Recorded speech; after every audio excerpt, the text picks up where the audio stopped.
사랑하는 이들의 얼굴을 한 번도 본 적이 없다는 사실, 세상의 다채로운 소리들을 한 번도 귀담아 듣지 못했다는 진실, 그리고 자신의 마음속 이야기를 그 누구에게도 온전히 전달할 수 없다는 현실에 갇힌다면 과연 당신은 어떤 존재로 세상에 발자취를 남길 수 있을까요? 삶의 의미를 찾기는커녕 스스로를 하나의 온전한 인격체로 인식하는 것조차 버거운 무간지옥 같은 상황에 놓인다면 당신의 내면은 어떤 모습으로 변모하게 될까요?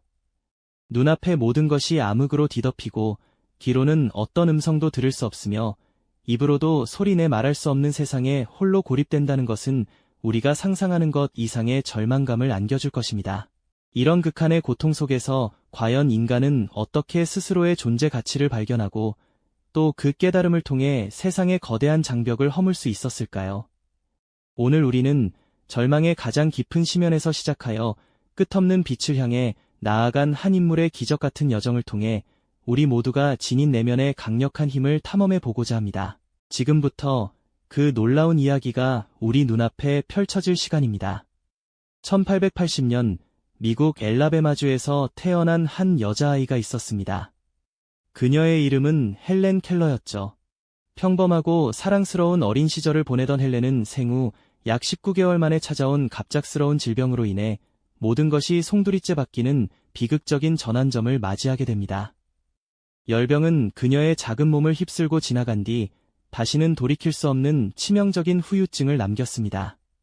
그날 이후 헬렌의 세상은 소리와 빛이 사라진 영원한 어둠 속으로 가라앉았고 그녀는 더 이상 어떤 소리도 들을 수 없고 아무것도 볼 수 없는 존재가 되고 말았던 것입니다. 맑고 초롱초롱했던 눈빛은 희미해졌고 세상의 다정한 속삭임은 침묵으로 변했죠. 그녀의 어린 심장에는 이 알 수 없는 변화가 커다란 공포와 함께 뿌리내리기 시작했습니다. 점점 자라면서 헬렌은 자신이 다른 사람들과 다르다는 사실을 본능적으로 깨달았습니다. 주변 사람들은 입을 움직여 무언가 소리를 내고 서로의 얼굴을 마주보며 웃거나 찡그리는 알 수 없는 행동을 반복했으니까요. 하지만 헬렌에게는 그 모든 것이 그저 혼란스러운 몸짓일 뿐이었습니다. 따뜻한 햇살의 온기를 손끝으로 느끼고 흙내음을 맡을 수는 있었지만 다른 이들의 소통 방식은 그녀에게 너무나 멀고도 불친절한 수수께끼였죠. 손으로 더듬거려 사물을 인지하고 촉각의 의지에 세상을 탐색해야 했던 헬렌의 삶은 마치 투명한 벽에 둘러싸인 것과 같았습니다. 문제는 이러한 단절이 어린 헬렌의 마음에 깊은 좌절과 분노를 심어주었다는 점입니다.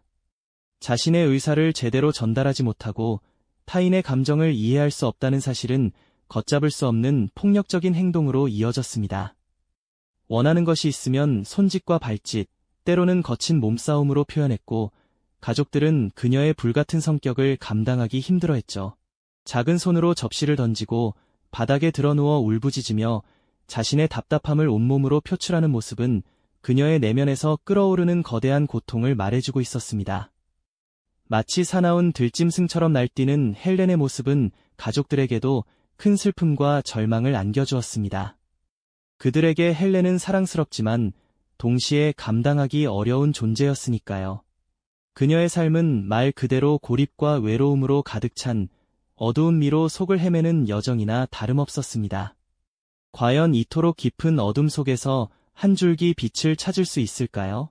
진정한 자존감은 외부의 시선이 아니라 우리 스스로가 자신을 어떻게 인식하고 믿는가에서 시작되는 빛과도 같습니다. 헬렌 켈러의 이야기는 단순히 한 위인의 삶을 넘어 우리 모두가 내면에 지닌 자존감의 힘이 얼마나 강력하며 어떤 역경 속에서도 우리를 일으켜 세우고 세상을 변화시킬 수 있는지 극명하게 보여주는 깨달음의 순간이 될 것입니다. 당신 안에 잠든 빛을 믿는 것, 그것이 바로 이야기를 시작하는 첫걸음인 셈이죠. 이 이야기가 당신 안에 잠든 자존감을 깨우는 강력한 계기가 되기를 진심으로 바랍니다. 이 영상이 도움이 되셨다면 좋아요와 구독 부탁드립니다. 여러분의 응원이 제게 큰 힘이 됩니다. 다음 영상에서도 더 유용한 정보를 공유하겠습니다. 감사합니다.